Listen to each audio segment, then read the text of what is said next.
Well, welcome everyone to the latest webinar in a Veeam webinar series, the State of Hybrid and Multi-Cloud in 2024, where we're going to be taking a dive into kind of some of the cloud migration and modernization trends. And I think this is a really good time to talk about this subject, which we'll certainly double click into in a little bit.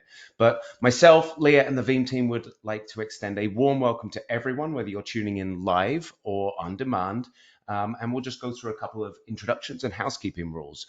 So my name is Sam Nicholls, Senior Director of Product Marketing here at Veeam Software, and I have the pleasure of looking after pretty much anything and everything that Veeam has to do with public cloud, as well as some of our as a service offerings as well, particularly our Vault offering that we recently announced.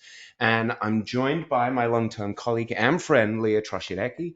Leah, would you like to say a few welcome words to everyone joining us today? Hello, everyone. Thank you so much for joining. I am the Principal Product Marketing Manager for Enterprise Solutions here at Veeam. I unfortunately had to work for Sam for the last few years on the cloud team, so you are stuck with two longtime friends with lots of banter on this call.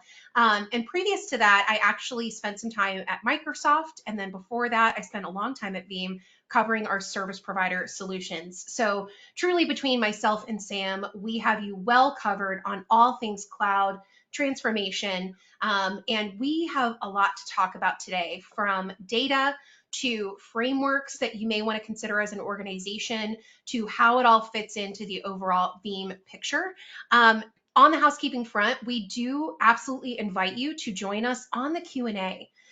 We know that there is a lot of industry changes happening. There's changes to mergers and acquisitions of vendors that you may be partnering with, changes to business priorities and situations you may be facing, regulatory compliance issues, the works. So if you have a question about anything and everything related to cloud, whether it's how you should think about cloud migrations, when you should use cloud storage, what is the approach to multi-cloud, or frankly, if you just want to say hi to us and let us know where you're calling in from, please join us on that Q&A. We would love to connect with you all. We'll be monitoring the Q&A throughout today's webinar, but we will also have some time at the end, and we would love to make the session as interactive as possible. But with that, Sam, any final words before we dig in? Yeah, no, I just want to echo that interactivity piece. I mean, I don't know if you've ever joined a webinar with myself and Leah before, but we absolutely love the questions coming in. Like, we put these webinars on for you guys, right? So we're here not to give you a product pitch. The products speak for themselves. We're here to really take a look at some of those industry trends and best practices that you can implement, irrespective of what solution that you're using.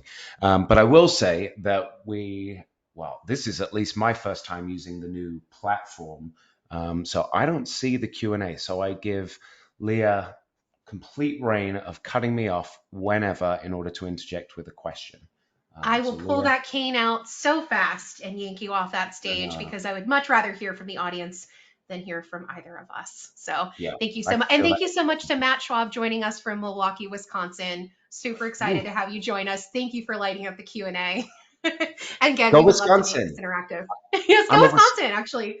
I'm a Wisconsinite, although I'm on the other side of the state from you, over by the Twin Cities. But great to have a fellow cheesehead on the call. So welcome. All right. Absolutely. Well, Leah, So with that, why don't you take us through some of the cloud realities that we've been seeing over the last, wow, I was going to say few years, but it's 4 years now since we started this research. absolutely.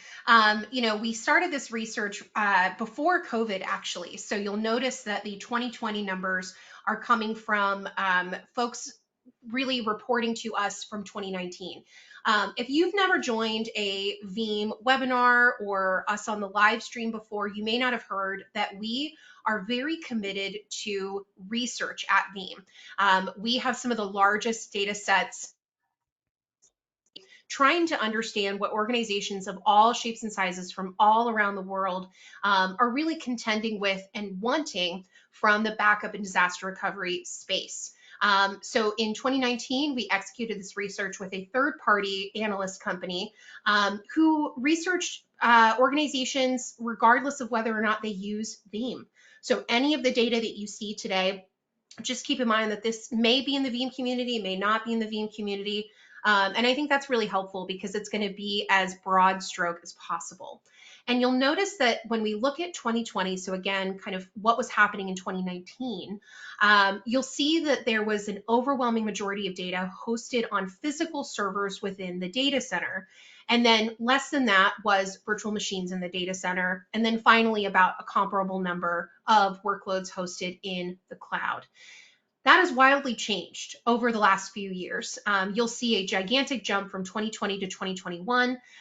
During that time, I was actually at Microsoft and I was in the device partner business, and we saw gigantic changes during that time, I think precipitated by a lot of factors, one of those being chip shortages, server shortages. The price of servers went up dramatically. And I think a lot of companies were forced to move data to the cloud at a more rapid fashion than they may have even been prepared for.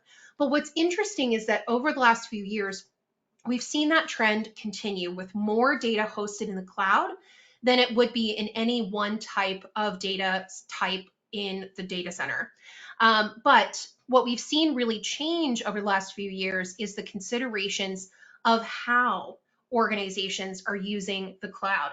Are they looking at one type of cloud provider partnership? Are they looking at one or two types of use cases?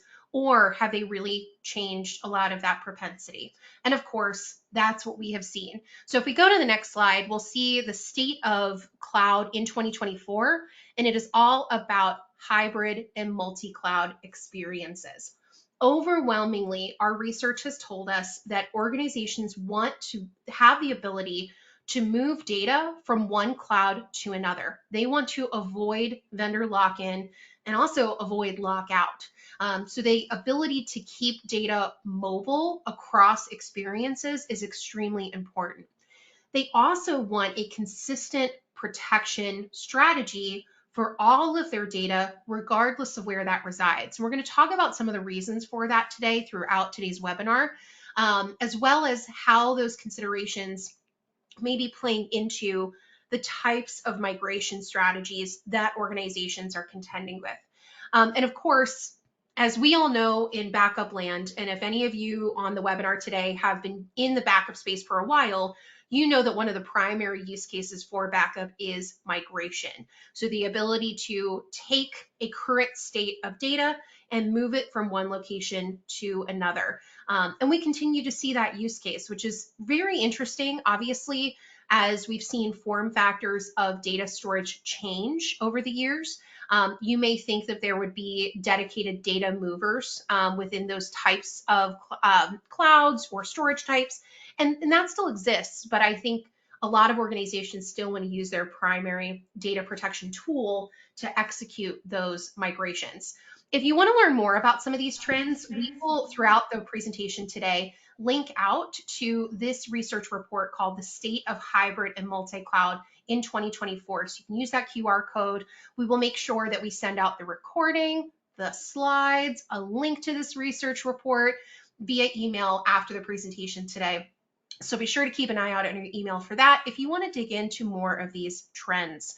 But with that, let's talk about a few more trends here and specifically move to a different data set.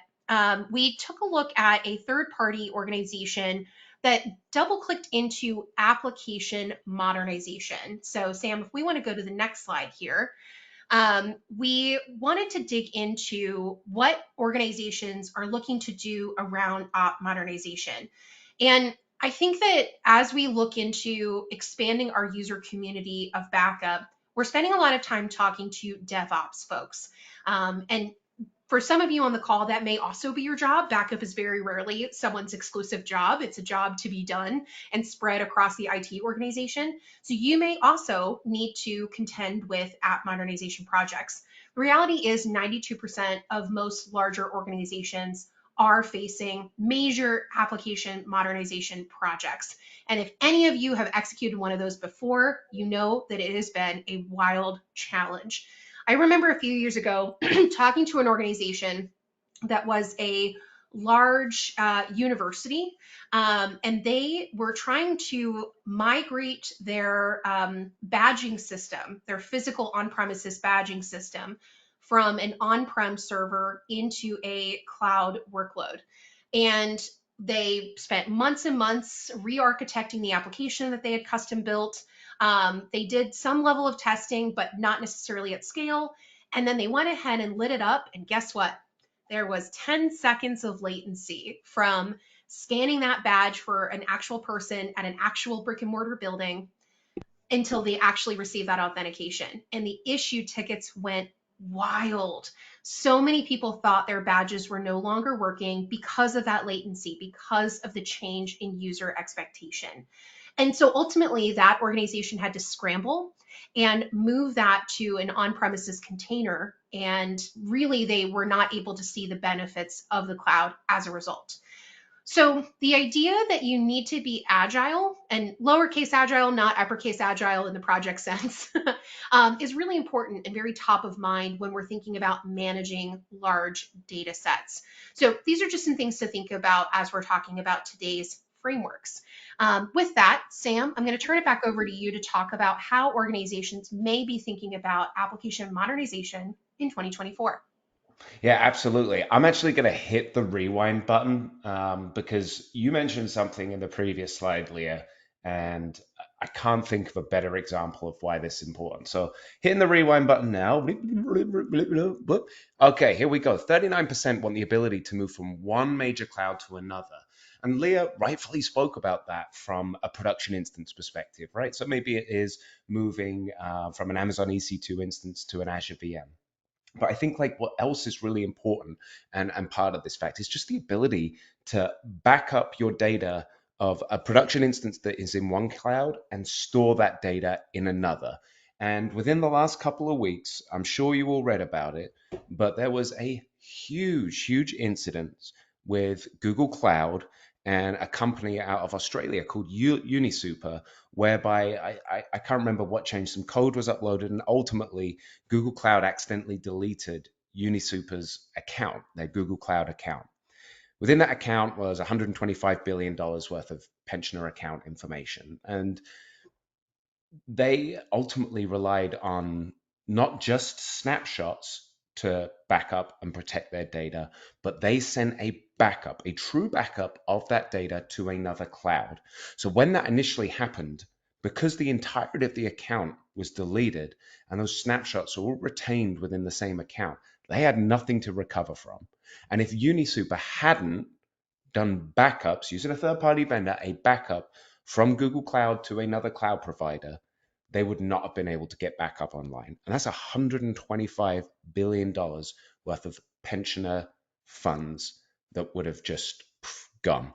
So I think that this is super critical to, just understand, yes, we live in a hybrid and multi-cloud era from running production workloads, but we should also take the hybrid and multi-cloud nature of our environments to our advantage and make sure that we're sending protection data across clouds should the worst happen, because the worst, what can happen will, and that is well referenced in the media. If you want to look at it, just type Unisuper, UNISUPER, all one word, and Google Cloud, and there'll be a ton out there around this. So super critical, but kind of a good ad hoc case study. All right, so back to application modernization. I think what we need to do is understand as data protection professionals, we need to understand what's going on in our production environments. So we've got our traditional monolithic application that we're very much used to. It's very tightly coupled. It's multi-tiered, heavily dependent on one another. And traditional ways to building software are fantastic, right? It's very simple. We're very used to it. The development cycle is very streamlined, and it's very easy to push into production. But again, it offers very low flexibility, limited scalability. And again, all of these layers are very tightly coupled and dependent on one another. And this way of running applications, I'm not saying is legacy. It still absolutely has a time and place. But this way of doing it, again, is the flexibility and scalability really hinders our ability to be able to deliver new features into production faster, and by that sense, be more competitive as an organization. So we kind of look at the complete opposite side of the coin, which is like a microservices architecture, right? Something that's cloud native.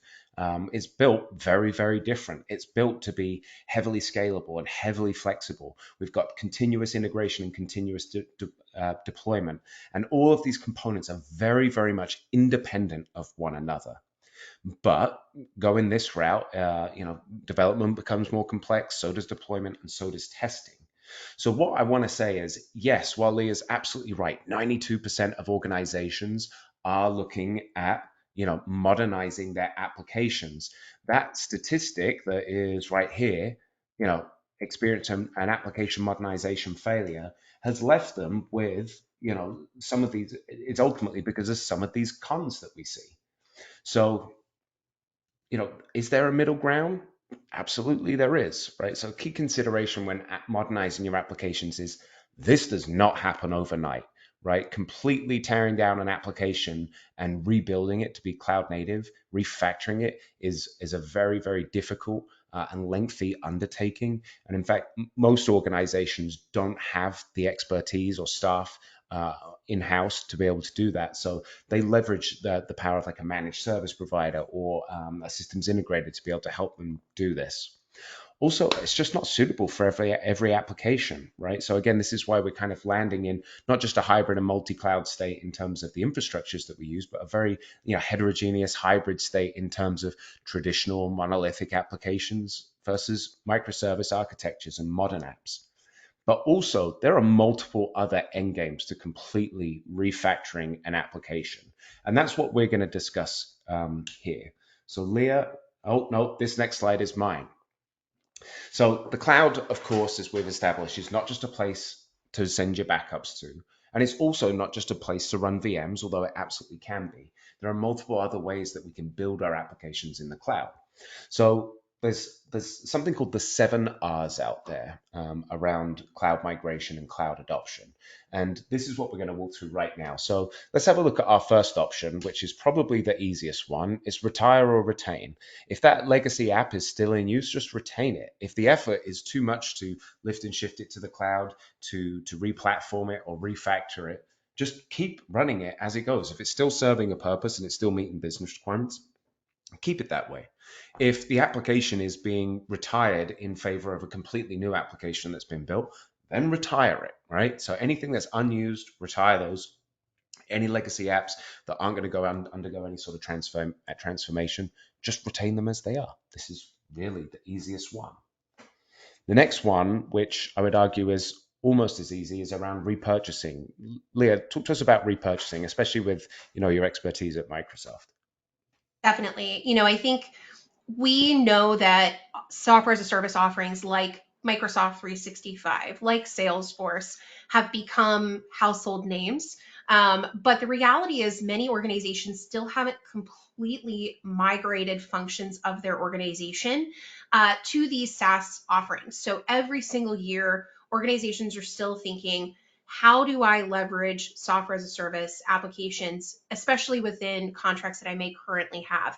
For example, I was just chatting with an organization who has been on Microsoft 365 for over a decade, but they still run a SharePoint server on premises rather than using SharePoint online for their intranet site. And that is a tremendous challenge for a lot of organizations to think about migrating a huge site like that, even though they already are paying for that option within their current contract. So very much we're still seeing this decision of, again, retire or retain a workload. That is very much the conservative approach. Or you're seeing organizations taking a look at existing contracts and saying, what would it take for me to leverage that purchase or repurchase some kind of add-on or some new software as a service application, and thinking about that manual setup, the data migration, the cut over of services, making sure the users are well aware of what's going on. This is very much still part of that 7 R's approach. All right, so next up we've got rehosting, which is commonly referred to as lift and shift. And this is essentially taking that traditional three-tiered application and running it in exactly the same way in the cloud. And that is there's a ton of different flavors that we have when it comes to cloud hosted virtual machines. In AWS, we've got Amazon EC2, Azure, we've got Azure VMs, Google Cloud, we've got compute engine instances. We are not we're not tearing down that application, we're not decoupling it, we're just running it in exactly the same way on public cloud infrastructure instead of infrastructure within the data center. So that is why it's called lift and shift. I'm picking it up and I'm moving it somewhere else. I'm not changing it. And this is kind of what a lot of organizations' first steps towards the cloud is, right? Is that lift and shift motion, and it absolutely works for a lot of folks. It's relatively easy. However, I would argue that it doesn't truly take advantage of some of the innovation, the abilities of the cloud. There's 200 plus different services on just AWS alone, and I think what we eventually see is some folks experience challenges with some of their applications when taking this approach. Leah mentioned the latency issue earlier. There might also be cost implications. There might also be data sovereignty implications.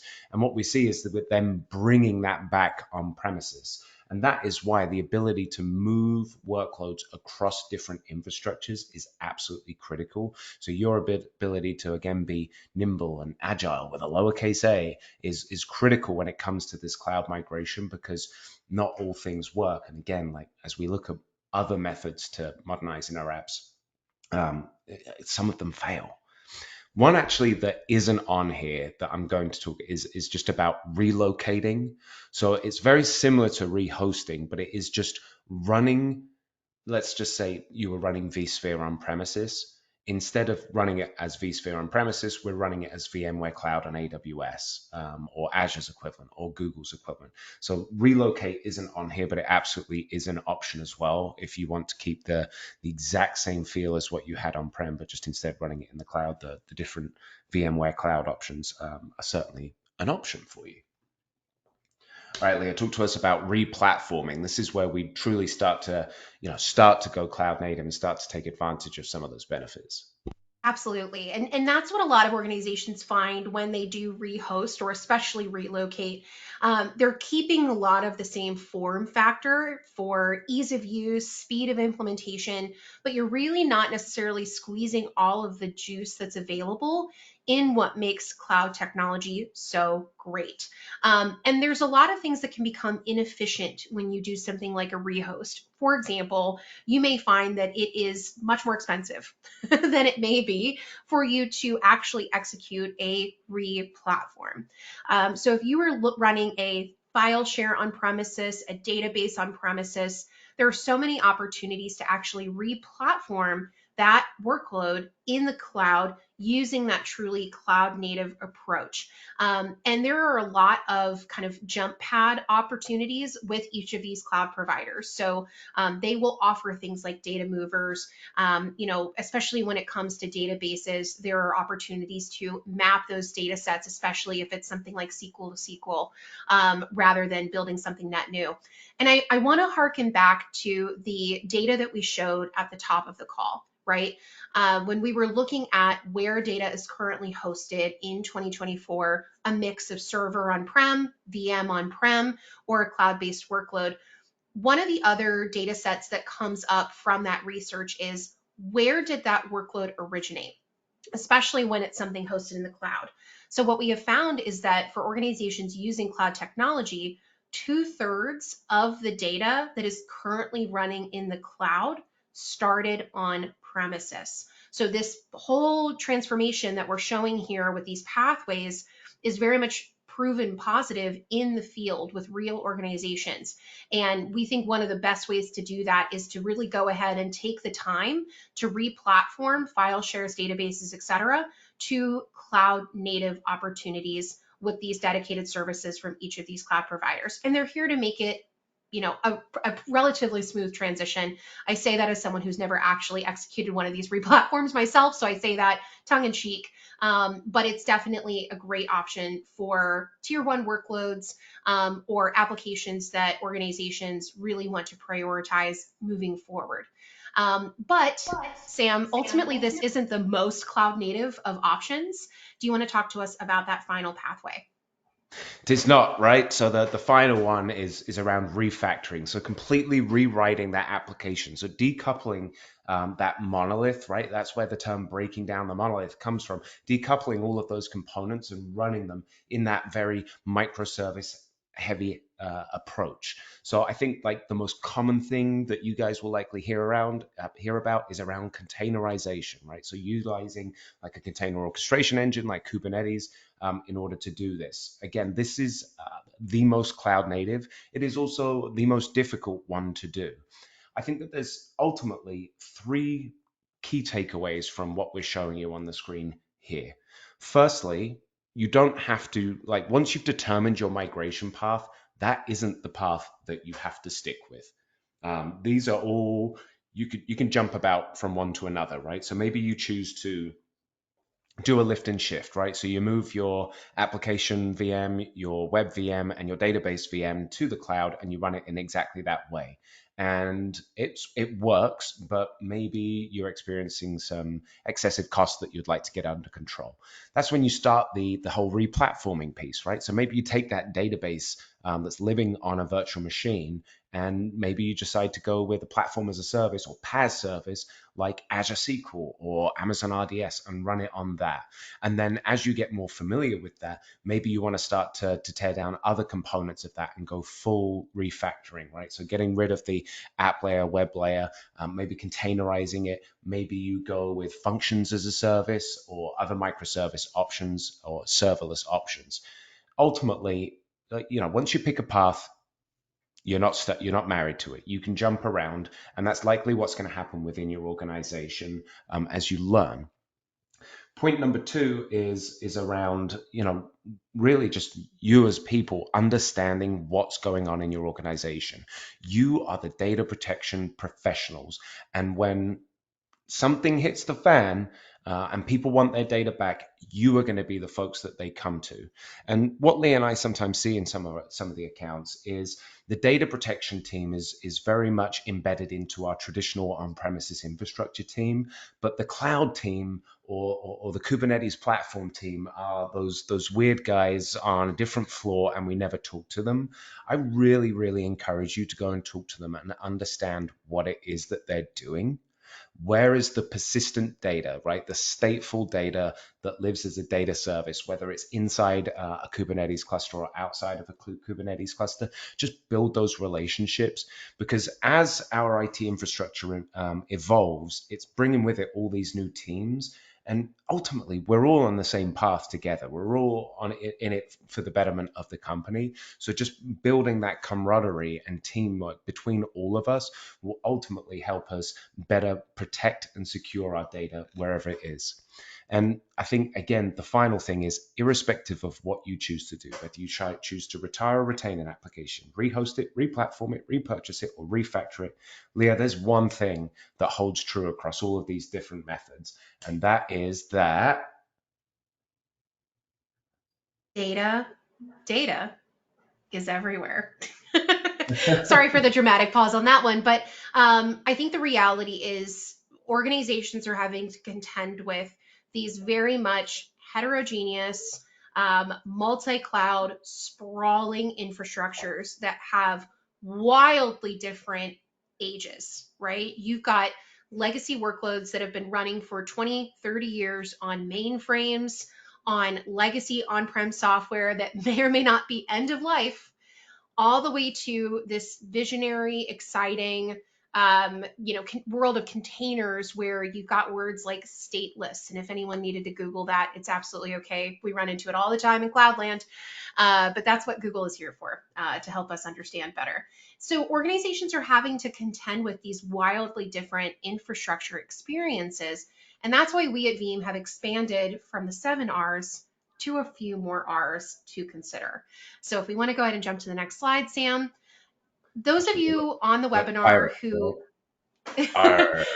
are, we've made the pirate joke on several occasions with this slide as well. For those of you who spend time in backup land, it is really your responsibility within your organization to make sure everyone understands that regardless of where data resides, resiliency and recovery need to be top of mind. And we're putting the ball in your court because for those of us in Cloudland, And I spent a lot of time with SaaS application owners as well. The reality is they kind of vaguely know that they think about backup. Many of them are still using something like snapshots, which is incredibly expensive, or they may be using the built in tools that are available from the cloud providers themselves. They're really not aware of the intricacies, the gotchas, the expense, the frankly, wide open holes in strategy that can come from using a good enough approach to backup. And so that's why we really want to challenge the community, our Veeam community, as much as possible to be the champions within your organizations. Take that elevator up or down. Let's say the containers folks are down. I would prefer for them to think of them as being on the third floor. And the data center folks are maybe on a different floor above them. So take that elevator down and chat with them more about how they're thinking about recovery and resiliency, because it really is all of our responsibility. And Sam, I know on the next slide, we have some of that shared responsibility model that we look at from cloud providers. We have a more agnostic view, but frankly, each cloud provider technically has their own. It's kind of still the same. So it's really important that our community get good at this talk track. How can they do that, Sam? Yeah, absolutely. I think like the whole, what is it, the 10th hour around responsibility. This is a critical one to understand. Like we come across it all the time. Oh, I'm going to the cloud, and now it's the cloud provider's responsibility to do that. Like absolutely not the case. I provided you a great example of why that is in the recent news. Ultimately, just understand that as you transition to the cloud, you are transitioning varying degrees of responsibility. And it doesn't vary by cloud provider, it's very, very similar. The varyingness comes based on what kind of model you're going after, right? So if you're going for infrastructure as a service, right, those cloud hosted virtual machines, you are transitioning kind of what you see on the screen here in green to that cloud provider. As you go for things like platform as a service, we can start moving up the stack and like looking at like the operating system, the network, and sometimes the platform. So this is like your databases, like your different flavors of Amazon RDS, Azure SQL, whatever it might be. And then as you go towards software as a service, so like a Microsoft 365, they are, the cloud provider is going to look after the application layer. But the data that you put on that service is still your data, and they are absolutely explicit that it is your data and you are responsible for security and protection in the cloud. Any data that you put there is not ours, it's yours, and it's up to you to do whatever you can do to protect it.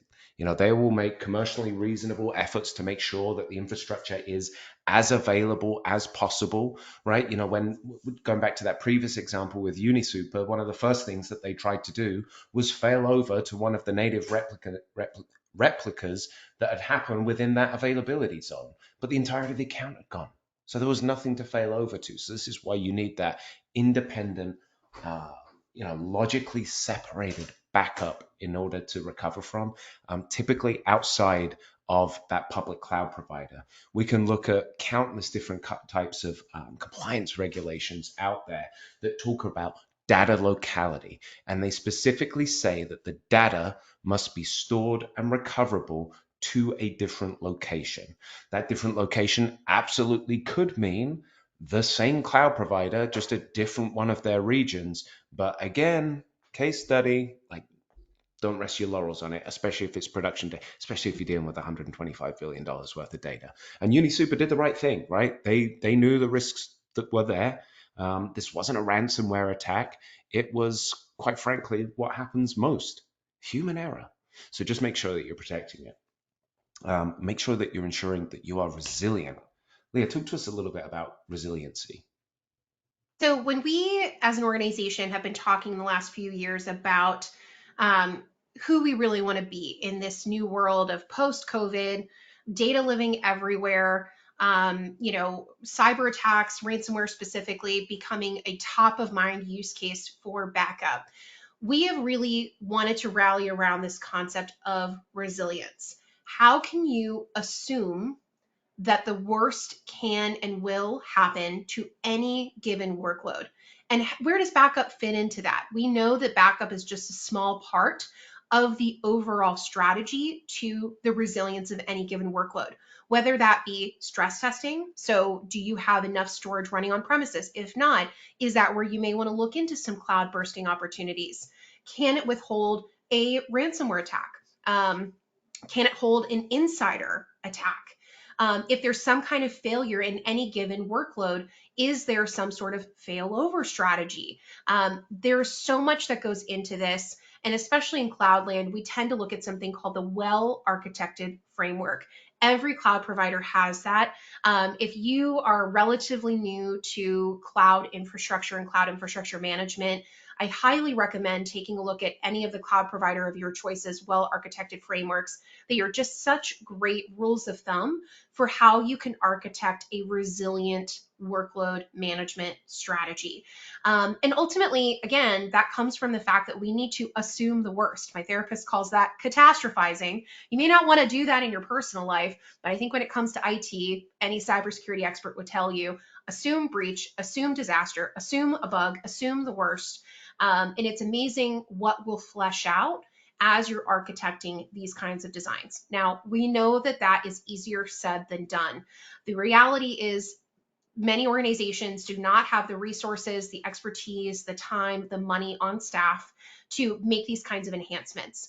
And so that's where us as a vendor community can come together to try to make it as easy as possible. Or you can look to services, whether that be a systems integrator, a managed service provider. There are lots of ways that you can kind of stretch and try to support um, an overall resilience strategy. And we also want to continue to bring these stories to the fore so that you are aware of what organizations have contended with and will continue to contend with moving forward.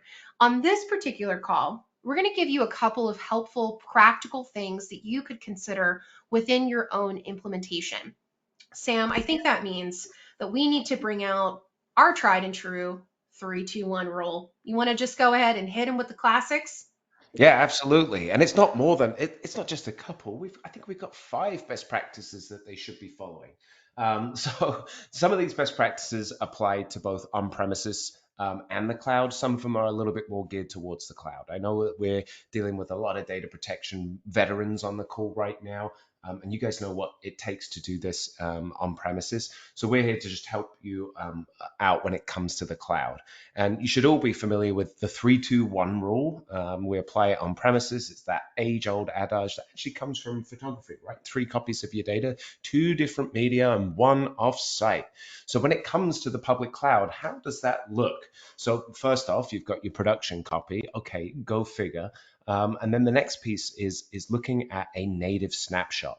So all of these different cloud services have the ability to take a native snapshot. Now it's up to you whether you want to sit there and click the button and take that native snapshot manually, or whether you want to use like a snapshot orchestration tool built within a data protection vendor like Veeam. But take that snapshot. Snapshots are a fantastic first line of defense because they can offer us very, very low RPOs and RTOs, but they are not the be all end all when it comes to data protection. And I'm not going to say it. I know I am going to say it again. Unisuper is a great example.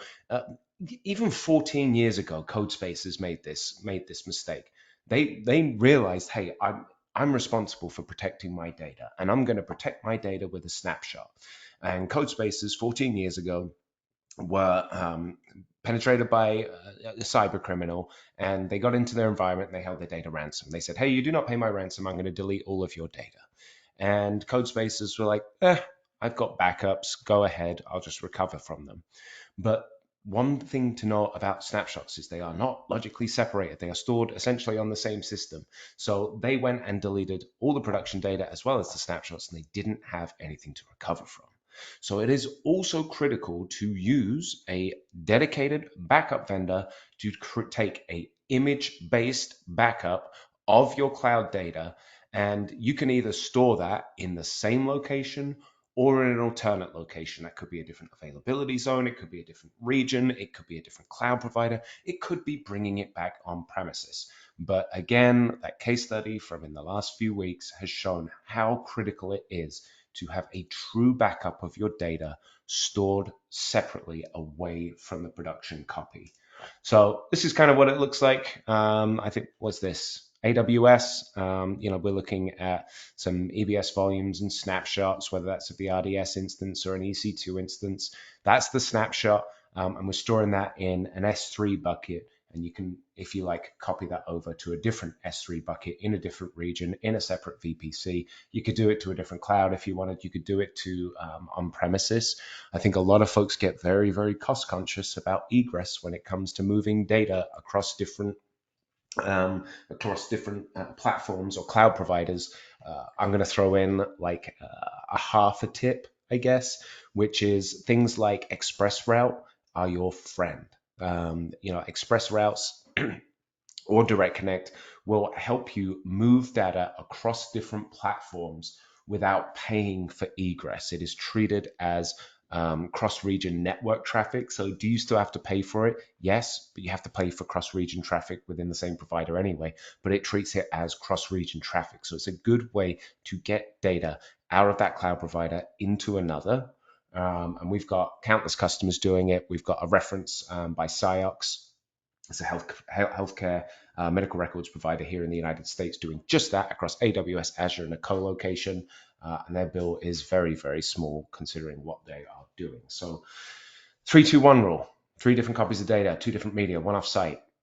Don't rely on the cloud provider to do your data protection. They do not do it. Don't rely on just native snapshots. They've got their pros, but they've got their cons. It's making sure that you also have an image-based backup to save your bacon. Now, one of the other things that I kind of hinted at was around this separation. So, Leah, why don't you talk to us about how folks can separate their data within the cloud? Definitely. And if you look up the word air gap, or the phrase air gap, I should say, you'll see some very common definitions that we should all be familiar with in the data center. This idea that if you store something on a different media type off network, that you are air gapping your data, backing up to tape, for example. That is a physical separation in the data center. In the cloud, where everything is shared resources, you have to introduce the air gapping. You have to bring that into your scenario. And so, where we come from with this is in the cloud, we recommend, and it's built into the product to kind of lead you to this, dedicated accounts, subscriptions, projects, different terms for different cloud providers that are dedicated for backup. This will assume risk, right? Assume that something will happen to your production account. Sam's given an example of this several times today. And assume that that's going to happen, making sure that you then have a separate account that is protected, that also has something like least privilege turned on. And we're going to talk a bit about least privilege in a minute. Ultimately, that backup solution should be hosted in that backup account, not just as a secondary repository. And that secondary repository, again, is in that backup account. This is a way that you can logically air gap your data. And again, as you can see here by one of our fancy dancy diagrams, you can see that we have actually introduced this logical air gapping with those purple or blue boxes, right? So having a different account will really save your bacon in so many scenarios because it's assuming that something will happen to that production environment. And what's beautiful about the cloud is that it is relatively easy to spin up these new accounts. It's relatively easy to have standing network requirements, standing frameworks in place so that you can spin up fast. In the case of, let's say, a ransomware attack, instead of having to scramble for an on-premises data center to find a secondary location because every single thing got hit, in the cloud, you can spin up a new account pretty easily. But it's really important that you have those backups available in a logically separated account so that you can spin up a new production account and get back up and running. So this is such a critical part to that resiliency strategy. But with that, I think we're going to just continue to tease the next one as part of our talk tracks. Sam, I mentioned something called least privilege, which is a security best practice. So do you want to talk about the principle of least privilege? I will. I do just want to add, not only are you right that spinning up a new account is easy, it also doesn't cost you anything extra. You can have as many accounts. Like I've seen some some Veeam customers have a dedicated account just for the Veeam backup appliance and then dedicated accounts for the actual storage. If that data stays within the same region, it isn't costing you anything extra, no matter how many accounts that you have. So this is really something that is free that you absolutely should be doing. So great rundown, Leah. I'm really glad that you went with the appropriate definition of air gap versus what you commonly refer to it, which is the space in between my ears. But now we're going to talk about the principle of least privilege. So this is, a fundamental tenet of what is like a zero trust security strategy. I'm sure everyone's hearing about zero trust nowadays, but Leah really kind of touched on it when it comes to, around assuming breach. The principle of least privilege is all about making sure that not just users, but other applications and services only have the permissions that they need to perform their role, to perform their function, to talk with one another, no more, no less. So we can achieve this by various different IAM tool sets. IAM stands for Identity and Access Management. So AWS, Azure, Google all have these different tool sets. Sometimes they go by different names, but IAM is typically the most common thing.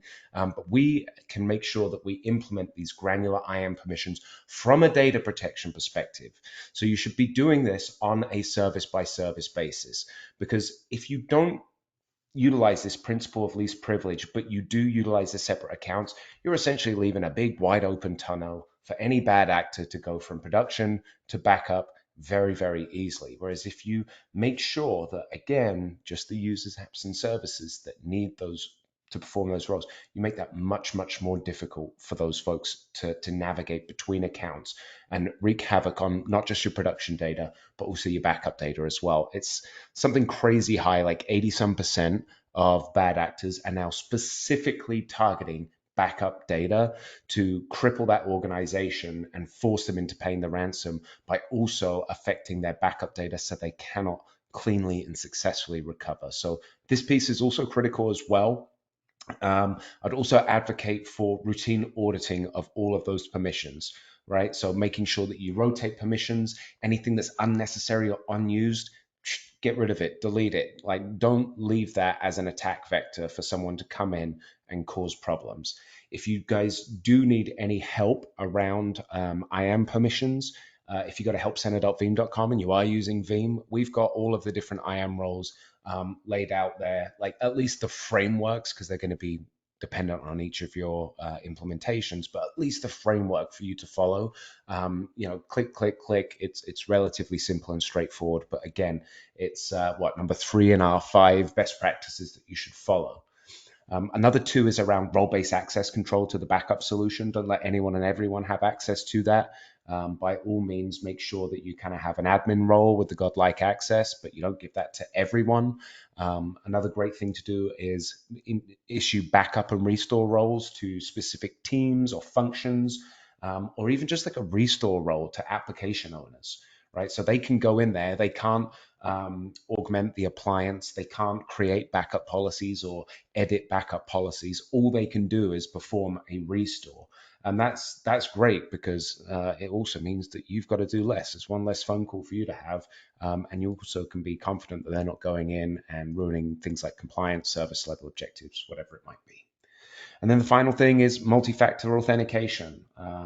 I loathe this every time I try and access a service, because my phone is never charged at night and it's on a dock somewhere, and I don't know, I'm trying to access some document that I've got to get up and go and find it just so it can authenticate my face, whatever. But MFA is critical as well. Something you know, your password, and something that you have some sort of authentication method on a device. Kind of what it looks like here with some of those IAM roles on a service by service basis, as well as the user person on the outside accessing this. And again, RBAC MFA critical.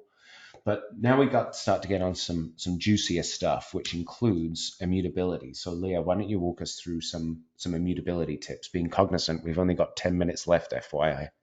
Yeah, we're going to speed round this one a little bit. And ultimately, you all have heard us talk about immutability over and over again. We've been offering immutability for the last several rounds of Veeam backup and replication enhancements. But something to really think about here is where immutability fits into an overall resilience strategy. There are a lot of different cybersecurity frameworks that us in the backup community can get familiar with. One of them is called the CIA triad: confidential, integrity, and availability. It's very important that we are implementing the CIA triad at every step in this backup strategy, but especially when it comes to the integrity of the data, making sure that it is unchanged. Immutability is really top of mind as a great way to ensure that your data has integrity regardless of any kind of bad actors or dumb accidents. So the great thing about Veeam is that we continue to try to make immutable backup management easier, more automated, and more cost effective ultimately, because when it comes to the way that immutability is done, it is all about that write once, read many approach. So once you set it, it is what it is. So it's very important that we as a backup community continue to learn about how to implement immutability for as much of our data as possible in as much of a cost effective way as possible. And you will continue to see innovation from Veeam in the months and I'm sure years ahead. So please keep up with us as we continue to build enhancements into our immutability strategy for all of our offerings.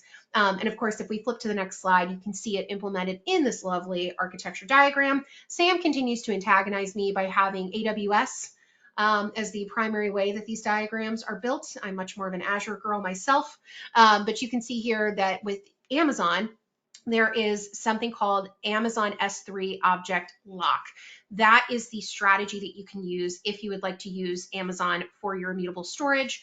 In Azure, it is Azure Blob with immutable storage turned on. And there are a wide variety of vendors that we partner with as well that offer immutable storage. So partners like Wasabi, Object First, etc. But with that, Sam, I think we're going to get to our final recommendation before we wrap us up today. Yeah, absolutely. Encryption, encrypt your data, or someone else is going to encrypt it for you. But I really want to advocate for encryption. When ransomware first came about, I don't know, it was like almost 20 years ago. What they did what they did was exfiltrate. Sorry, so they got into an account. They found some data that they thought they would hold ransom. They downloaded it onto a thumb drive or whatever, and said, "Hey, if you do not pay me my ransom, I'm going to leak these company secrets, personally identifiable information, whatever it might be." That's how they held the data ransom. That subsequently evolved to them encrypting the data themselves and saying, "Hey, you're not going to get your data back unless you pay us."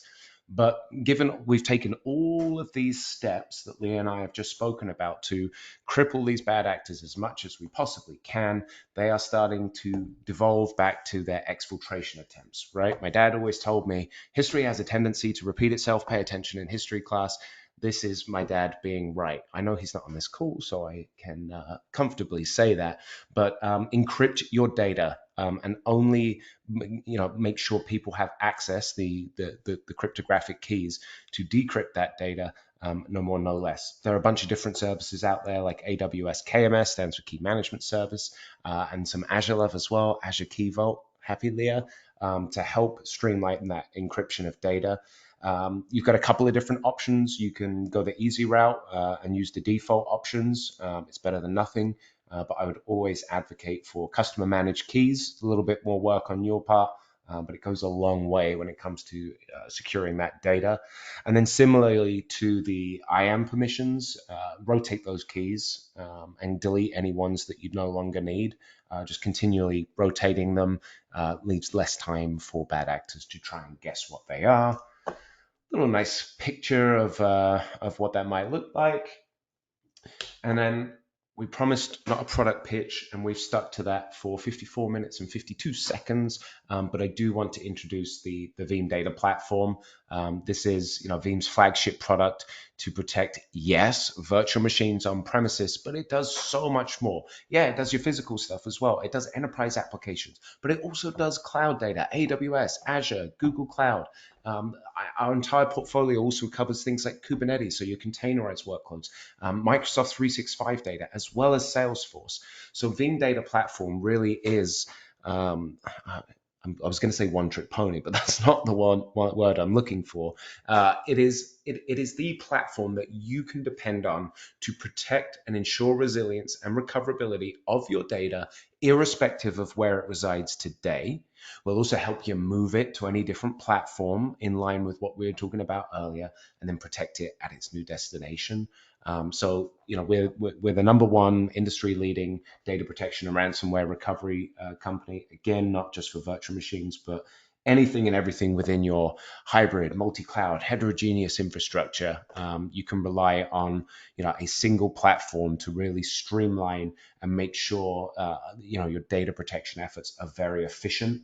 A Gartner report came out recently, top enterprise backup and recovery capabilities for 2024.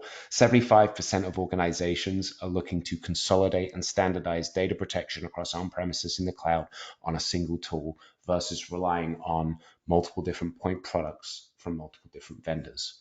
But Leah, it's not just the platform that we have, is that right? We also have a couple more. Definitely. If you've been on a live stream with me on our LinkedIn, Facebook, Twitter, etc., or if you've taken a look at us on any other webinar, you may have heard me talk about Veeam Data Cloud. We have really entered into a new era of Veeam where we are no longer just offering software. So for many organizations that are looking to protect their more modern workloads, i.e. Microsoft 365, Microsoft Azure, we now offer a dedicated backup as a service offering for those workloads. So if you haven't had a chance to take a look at it, it's a really great way that you can go ahead and check that box to have something that is a really robust resilience strategy for those workloads without needing to manage it with the same level of expertise and hands-on approach that you may use with Veeam Data Platform. But of course, if you would like to offload some or all of your data protection duties to someone else, because ultimately living your life on a swivel and assuming the worst may not be the way that you want to live your life, you can go ahead and partner with one of our managed service provider partners. They offer a wide variety of options for managed services, cloud hosting, managed security services, the works. We are very proud to partner with over 12,000 accredited partners worldwide to get the job done. We will be talking about all of these options and more at Veeam. So we would love to see you all in person, if possible. We will be broadcasting, of course, from Fort Lauderdale, Florida. Many of our sessions will be available online. I will actually be live streaming as part of the Industry Insights team. So you will get to see lots of Sam and I, but we would prefer to meet you in person, perhaps meet you at the Veeam Legendary Party. So if you would like to join us in Fort Lauderdale, we actually have a $300 off last call promo happening. So you can go to veeam.com and use the code FINALCALL300 at checkout to get $300 off your in-person registration. We would love to see you on site at Veeam. But with that, Sam, I'm taking a look at the Q&A. I know we're running late on time, so maybe what we do is go ahead and have some of our team members answer on that Q&A chat. Is there anything that you'd want to pull out? Otherwise, I think we can go ahead and let everyone go. Anything you're seeing, Sam? I cannot figure out this this new interface. Well, Sam is going to continue to perform his incompetence so that he doesn't have to answer the Q&A. But me and my colleagues will go ahead and stay on the Q&A for a little bit longer. I did see a question about getting a recording and slides. We will absolutely send that out via email after today's presentation. There's lots of really great frameworks in there. So if you'd like to share those with your colleagues or share any of that data, we will absolutely send that slide deck out. But we'll stay on the chat for for just a little bit longer. Otherwise, thank you so much for joining us. We really appreciate the time. We know that you guys have a lot going on. We really enjoyed spending this hour with you. On behalf of Sam and myself, thank you for joining, and we look forward to meeting you on the next one.